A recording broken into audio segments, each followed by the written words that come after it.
Senator Pauline Hanson joins us live from Canberra now. Good morning to you after a big night. The big headline, I guess, here was that Australia's in danger of being swamped by Muslims. The latest census says that Muslims make up 2.2% of the population. Is that being swamped, though? Well, I've read 2.4% Nat, and what I'm also understanding is they are having a lot of children as well. So, and we've seen the increased numbers throughout the world in a lot of countries.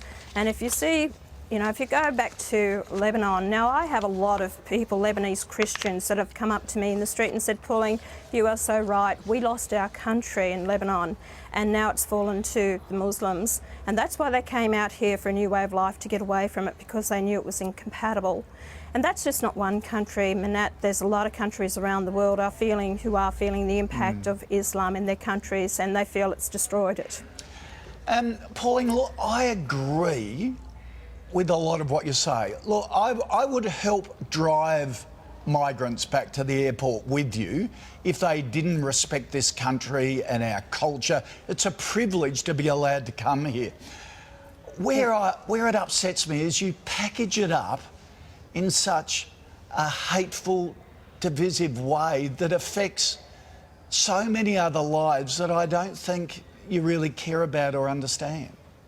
Well, I disagree with you in that, because I've travelled in many taxis in such a multiracial places like Sydney, and I get in a taxi and they say, oh, you're Pauline Hanson? I said, yes, I am. They said, you are so right. Okay. We've come here for a new way of life, and they say, no, we don't want it to change. We don't want these people here that have come here and don't want to be Australians. And we all agree with that. I totally agree with you on that. But I have a mixed race family. I have a Sri Lankan son-in-law that walks down the street and people go, oh, get out of here, you terrorist, you've got no right to be here. I've got grandkids going to grow up like that, and it upsets me because you feed into that. I don't think... Koshi, I'm sorry if that comes across. That's not my intention. But the fact you is give that ammunition to those people to do that, and these, are just wonderful families who have moved here, and they look different to you and they look different to me, but they're It's Australian. not about that looking different. We are all together. People, like I said, people have come here to embrace this nation and become, Australians. But the fact is that when you have hate on our streets towards us, and our Prime Minister tells us we must be tolerant. Only a small number. And the whole, well, no, you've got Hizbat Tahrir, you've got the Grand Mufti who is not, these are leaders of this Imam that has said we are going to integrate, we will never assimilate. But they're tiny how are we number. going to weed it out? How are we going to weed it out? OK, I think you two are exactly what's happening in Australia at the moment. We've got Pauline Hanson. A lot of people agree with you. A lot of people agree with you. So do I. Who are too scared to say they agree with you because they're worried about the public backlash. And then you'll see people like Koshi, which is a lot of the population too, saying this is dividing us. So how do we meet in the middle and actually progress forward in a good way? You are right, Natalie, and I totally agree with you. The only way you will find the answers is to raise the issues and then start to debate them to find the answers by burying your head in the sand. And why a lot of people have fear of saying anything, because there is fear on our streets. There are issues there, but everyone shuts down, or we better not say anything about it because everyone's frightened. It will get to a stage like other countries where everyone is in their shell because they're in fear of being attacked or, you're called racist.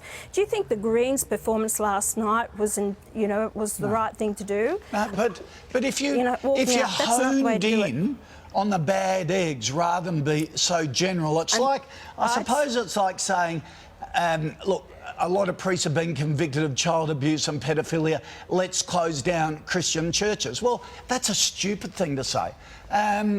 But you can't say, because there are a couple of dodgy imams around, to close down every mosque. Sure, get rid of the dodgy ones, like get rid of the dodgy, child abusive priests. What I have said is not shut them down, but to monitor what they are teaching until and not open new ones. And I've actually had, that's right. So we have had over a dozen terrorist attacks foiled in this nation. Yeah. It is a big problem. I've spoken to departments, I've spoken to ministers, but they cannot say anything.